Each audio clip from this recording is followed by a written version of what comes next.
जय श्री श्याम। जब कंस मारा गया तो उसके ससुर को बहुत दुख हुआ। कंस का ससुर जरासंध, अस्थि और प्राप्ति, ये दो बहुत उसकी दुलारी पुत्रियां थी। कंस महाबली था, इसलिए इस महाबली कंस को ब्याह दी थी। जब सुना हमारी बेटियां विधवा हो गई, कंस ने ऐसा पराक्रम प्रकट किया था कि प्रसन्न होकर के जरासंध ने ब्याह किया था। जब महापराक्रमी कंस मारा गया, अब वो बिटिया पहुंच गई पिता के पास रोज। जरासंध महाबली, मगधराज जरासंध अपनी विधवा पुत्रियों को देख करके बड़ा पश्चाताप हुआ, बड़ा सुख हुआ, तिलमिला उठा। उसने कहा, मैं प्रण करता हूं एक भी यदुवंशी इस पृथ्वी में नहीं रहने दूंगा। और था ऐसा महाबली। महाभारत 18 क्षोणी सेना थी, 11 क्षोणी कौरवों की और 7 अक्षोणी पांडवों की, मिलाकर के 18। इसने 23 अक्षोणी सेना तैयार की। जरासंध ने 23 अक्षोणी सेना तैयार की और यदुवंशियों की राजधानी मथुरा को चारों ओर से घेर लिया। हड़कंप मच गया, पूरी मथुरा पूरी घिर गई। 23 अक्षोणी सेना, चारों तरफ से सूचना मिली। भगवान श्री कृष्ण ने देखा जरासंध की सेना क्या है, उमड़ता हुआ समुद्र है और चारों तरफ से मथुरा घेर चुकी है और पूरे मथुरावासी भयभीत, प्राण व्याकुल। भगवान श्री कृष्ण ने कहा कि कोई भी विचलित मत हो, कुछ नहीं बिगाड़ पाएगा ये जरासंध। भगवान ने मगधराज जरासंध को नरपतियों की, पैदल, घुड़सवार, रथी, हाथियों की 23 अक्षोणी सेना देखी। भगवान ने संकल्प किया, अब मैं इनका विनाश करूंगा। 23 अक्षोणी सेना, और इसको मारूंगा नहीं, इसको ऐसे जिंदा वापस भेजूंगा जिससे बार बार इतनी सेनाएं लाएगा, पृथ्वी का भार हल्का करूंगा। सुनो भाई, मुर्गा बकरा खाने वाले वो कहते हैं हम पृथ्वी का भार हल्का कर रहे हैं। हाँ, इनका अवतार हुआ पृथ्वी का भार हल्का करने के लिए। कहते अगर हम खाएंगे नहीं तो ये जीव बहुत बढ़ जाएंगे।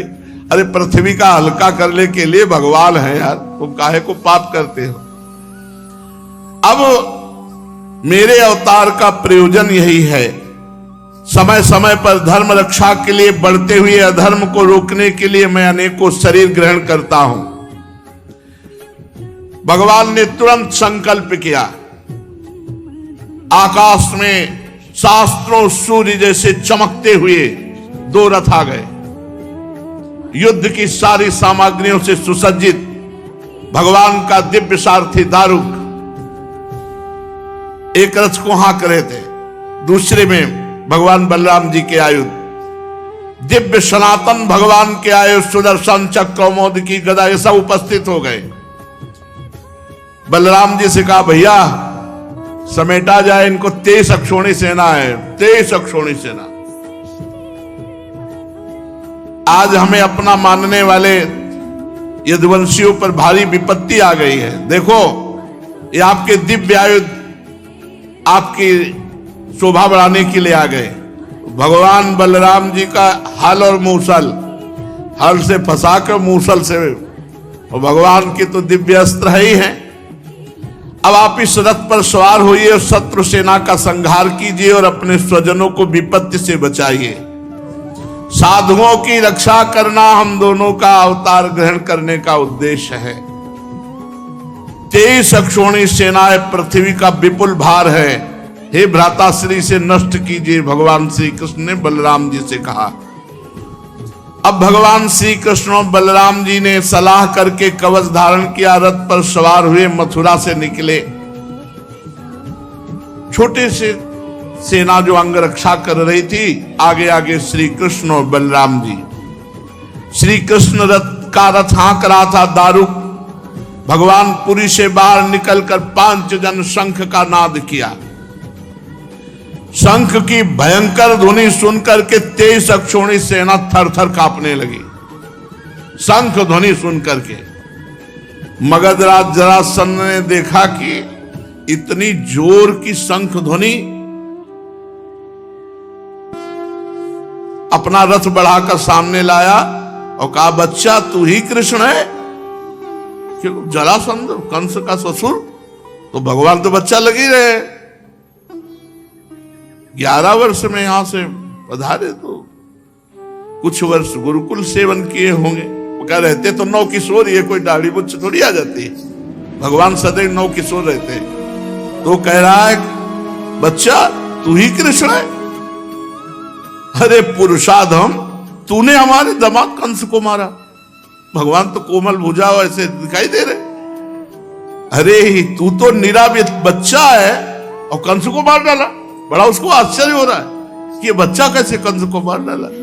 और ये नहीं सोच रहे कि जब निरा बच्चा थे 6 दिन के, तब पूतना को मार दिया था। तेरे साथ तो नहीं लड़ूंगा, क्योंकि मुझ जैसे वीर को तेरे जैसे बच्चे से लड़ने में कोई लाभ नहीं। हार जाए जीत जाए कोई लाभ नहीं, तेरे से तो नहीं लड़ूंगा। या तू इतने दिनों तक छिपता फिरता रहा, तूने कैसे कंस को मार डाला? उसको बड़ा आश्चर्य हो रहा है कि ये बच्चा कंस को कैसे मार सकता है। लेकिन तू अपने मामा का हत्यारा है, फिर भी मैं तेरे साथ नहीं लड़ूंगा। तू बच्चा है, जा भाग जा मेरे सामने से। ऐसे जरासंध बोलता, बड़ा अभिमानी है। हाँ, थोड़ा यदि बलराम चाहे तो लड़ सकते हैं। बलराम तुम्हारी श्रद्धा है मर करके स्वर्ग जाने की। अगर थोड़ी भी हिम्मत हो तो हिम्मत बांध करके मुझसे जैसे चाहे तैसे लड़ ले। और ये नहीं समझ रहे कि पूरा अनंत ब्रह्मांड इन्हीं के फड़ पे है। शेषावतार भगवान बलराम जी, मैं अभी अपने बाणों से छिन्न भिन्न करके तुझे स्वर्ग पहुंचा देता हूं। भगवान श्री कृष्ण ने कहा, मगधराज तुम सूरवीर हो। सूरवीर तो ऐसे नहीं होते। सूरवीर तो युद्ध करते हैं, डींग नहीं हाँकते। तुम अपने बौल और परुष का तो बहुत बड़ा घमंड रखते हो। चाहूं तो तेरी अभी मृत्यु कर सकता हूं, लेकिन मारूंगा नहीं तुझे। भगवान श्री कृष्ण ने कहा, तू ऐसे बक रहा है जैसे मरने वाला सन्निपात में बकता है। बक ले। हमारे जैसे वीर तेरे जैसे डींग हाँकने वालों की बात नहीं सुनते। परीक्षित, जैसे वायु बादलों से सूर्य को और धुएं आग को ढक लेती है, ऐसे ही भगवान श्री कृष्ण को चारों तरफ से मगधराज की सेना ने घेर लिया और बाणों की वर्षा कर दी चारों तरफ से। यहां तक कि भगवान का रथ सारथी कुछ नहीं दिखाई दे रहा, आधाधुंध चारों तरफ से बाण चल रहे।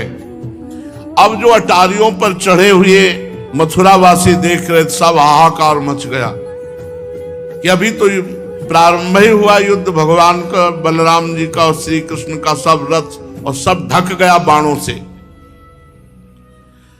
भगवान श्री कृष्णचंद्र जी की गरुण चिन्हित ध्वजा और बलराम जी की ताल चिन्हित ध्वजा, ये सब ढक गई। तो मथुरावासी तो सोचे अब तो मार ही डालेंगे हम सबको, क्योंकि जब वहां ये हालत है तो यहां तो। लेकिन ये एक क्षण के लिए ऐसा हुआ। भगवान श्री कृष्णचंद्र ने देखा कि सूरवीर हैं ये भाई, बड़े बड़े लड़ाकू हैं। जैसे पानी की बूंदें बरसती हैं, ऐसे बाण वर्षा भगवान के ऊपर हो रही थी। भगवान ने अपने सारंग धनुष का प्रत्यंचा चढ़ाया, अद्वितीय अजेय। ये सारंग धनुष ऐसा है, अद्वितीय अजेय। सारंग धनुष की टंकार करके जे ही एक बाण चढ़ाया, बस जे ही एक बाण चढ़ा के छोड़ा तो अनंत बाण रूप धारण करके सब बाणों को काट करके सैनिकों का संहार करने लगे। ये भगवान के धनुष और बाण का चमत्कार।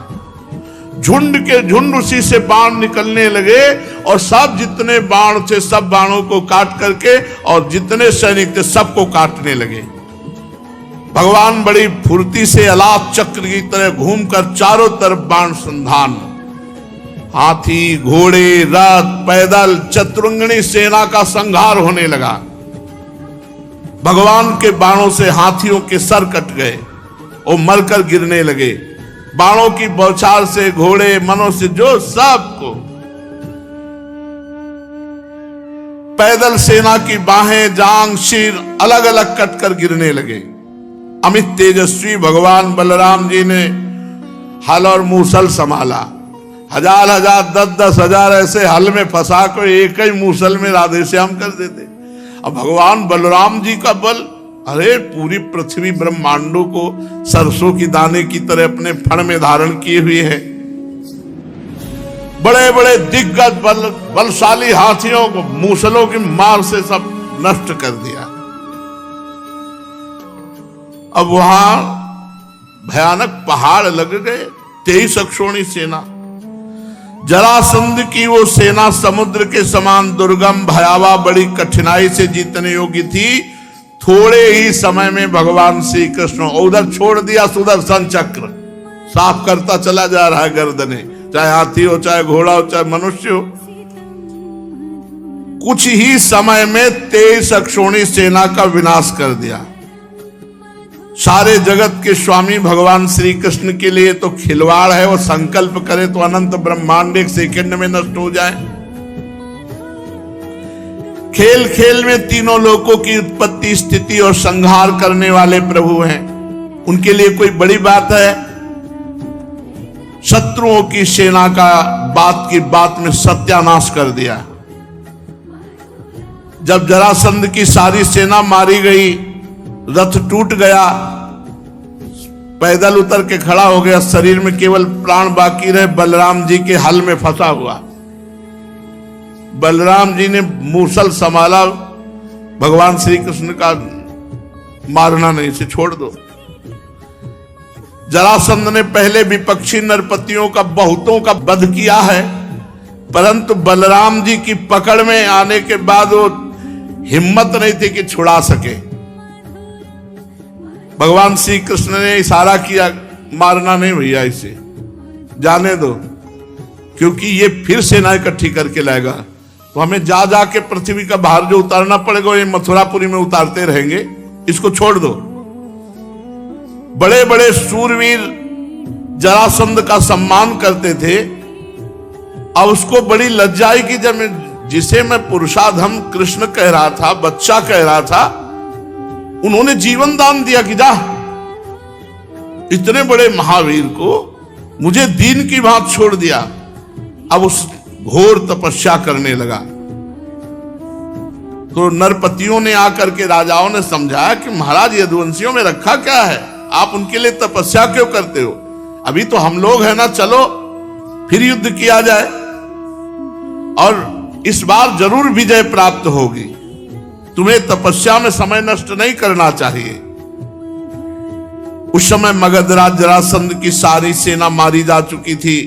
बलराम जी ने उपेक्षा पूर्वक उसे छोड़ दिया था। वो उदास होकर अपने मगध देश को गया और भगवान श्री कृष्ण की सेना में किसी एक सैनिक का बाल भी बांका नहीं हुआ और 23 अक्षोणी सेना मारी गई जरासंध की। भगवान अपार सामर्थ्यशाली है। देखो, ये वैभव संपन्न लीलाएं सुनकर हमें गर्व होना चाहिए कि हम ऐसे भगवान के दास हैं। बड़े बड़े देवता नंदन वन के पुष्पों की वर्षा भगवान श्री कृष्ण पर करने लगे। अब मथुरावासी भगवान के प्रभाव को देखकर भयरहित हो गए। भयरहित तो कंस के वध से ही हो गए थे, पर जरासंध के आक्रमण से भयभीत हो गए थे। जब जरासंध की सेना मारी गई तो पक्का विश्वास हो गया कि हम ऐसे श्री कृष्ण की शरण में कि हमारा बाल बांका भी नहीं हो सकता। भगवान मथुरा में प्रवेश किए। ब्राह्मण लोग मंत्रोच्चारण कर रहे हैं, कोई पुष्प, कोई अर्घ भगवान को कोई गले से लगा रहा है, कोई आशीष दे रहा है। और रणभूमि से अपार सोने चांदी के आभूषण सब मथुरा वासियों को बांट दिया गया और प्रधान धन महाराज उग्रसेन के चरणों में समर्पित किया गया। अब दूसरी बार फिर 23 अक्षौणी सेना, 23 अक्षौणी सेना, फिर भगवान ने 23 अक्षौणी सेना का विनाश किया, उसे खाली फिर वापस 17 बार 23 अक्षौणी सेना लाया। 17 बार, बड़ा महारथी था। 17 बार 23 अक्षौणी सेना इकट्ठी करके मगधराज जरासंध ने भगवान श्री कृष्ण के द्वारा सुरक्षित यदुवंशियों से युद्ध किया, किंतु हर बार भगवान की शक्ति के सामने सब नष्ट हो जाता, सारी सेना नष्ट हो जाती और भगवान बलराम जी फिर उसे उपेक्षा पूर्वक छोड़ देते। जरासंध अपनी राजधानी लौट जाता। अब 18वीं बार तैयारी की और हजारों ब्राह्मणों से अनुष्ठान कराता था जरासंध, बहुत ब्राह्मण भक्त था। उसने ब्राह्मणों से कहा, यदि इस बार श्री कृष्ण पर विजय प्राप्त नहीं तो अभी तक पैर पूजते रहे, आगे का परिणाम समझ लो। इस बार अगर फल नहीं दिखाई दिया तो ब्राह्मणों ने भगवान से प्रार्थना की, नमो ब्रह्मणे देवाय गो ब्राह्मण हिताय च, हे कृष्ण हे जगत गुरु महाराज, अब आपको हारना होगा। अगर इस बार ये नहीं जीता तो महाराज हम सब ब्राह्मणों का पता नहीं क्या करेगा। ब्राह्मणों ने अनुष्ठान वाला तो छोड़ दिया, श्री कृष्ण से प्रार्थना का अनुष्ठान किया और भगवान ब्राह्मणों पर विशेष कृपा करते हैं। जो ब्रह्म ऋषि जन है, तो विधान बनाया भगवान ने। जिस समय आक्रमण करने के लिए चला 18वां युद्ध 23 अक्षौणी सेना लेकर, उसी समय भगवान के मन स्वरूप श्री देवर्षि नारद जी ने, एक काल यवन नाम का बड़ा वीर म्लेच्छ योद्धा था, उसने देवर्षि नारद जी से कहा, कोई त्रिभुवन में है हमारे जोड़ का? बोले तू क्या है उनके सामने, चला जा, मथुरा में है इस समय, श्री कृष्ण नाम है, तेरी भुजाओं की सब खुजली मिटा देंगे। काल यवन भागता हुआ आया, 3 करोड़ म्लेच्छ सेना उसके साथ थी। 23 अक्षौणी सेना लेकर जरासंध आक्रमण करने आ रहा है, पूरी मथुरा को घेर लिया 3 करोड़ म्लेच्छ सेना, और ललकारा, कौन है? श्री कृष्ण, आओ। भगवान श्री कृष्ण ने बलराम जी से विचार किया कि ये तो बड़ी समस्या आ गई। 23 अक्षौणी सेना लेकर के जरासंध आ रहा है और इधर कालेवन 3 करोड़ म्लेच्छ सेना लेकर घेर लिया मथुरापुरी को। अब ये तो दो विपत्तियां हो गई। इस बलशाली यवन ने बड़ी समस्या पैदा कर दी। भला इनके लिए कोई समस्या है? देखो, अगर हम इससे लड़ने लगे तो जरासंध बस पहुंचने ही वाला है, वो हमारी पूरी मथुरापुरी को नष्ट कर देगा, क्योंकि चिढ़ा हुआ है। 17 बार 23 अक्षौणी सेना मारी गई। अब ऐसा करते हैं, पहले एक दुर्ग का निर्माण करते हैं और पूरे अपने निज जनों को वहां भेज देते हैं। तो भगवान ने जिस दुर्ग का निर्माण किया समुद्र के जल में, वो द्वारिकापुरी, और द्वारिकापुरी में अपनी योग माया के द्वारा समस्त प्रियजनों मथुरा वासियों को द्वारिकापुरी पहुंचा दिया और स्वजन संबंधियों को किले में पहुंचाकर भगवान बलराम जी से सलाह करके और बढ़िया माला डाल करके पान पाके मुस्कुराते हुए निकले। नारद जी ने बताया था, 4 भुजा, श्याम रंग पीतांबर धारण किए हुए, मोर पंख का मुकुट धारण किए हुए उसने देखा काल यवन ने, यही श्री कृष्ण। वे श्री कृष्ण, भगवान भागे। अरे बोले 2 हाथ करो, नारद जी ने बताया कि तुम बहुत बड़े वीर हो।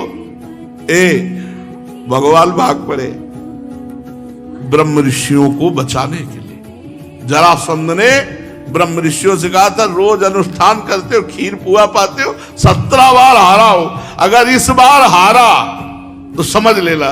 तो वो ये अनुष्ठान देखो, भगवान अपने भक्त के लिए, इनके लिए यवन को और जरासंध को मारना कोई खिलवाड़ इनके लिए क्या है? केवल सोच भ्रगुटी विलास सृष्टि लय हुई, भगवान भाग चले। तो एक भगवान का नाम हुआ रणछोड़। रणछोड़ भगवान की शेष चर्चा आगे भैया। राधा वल्लभ सिंह।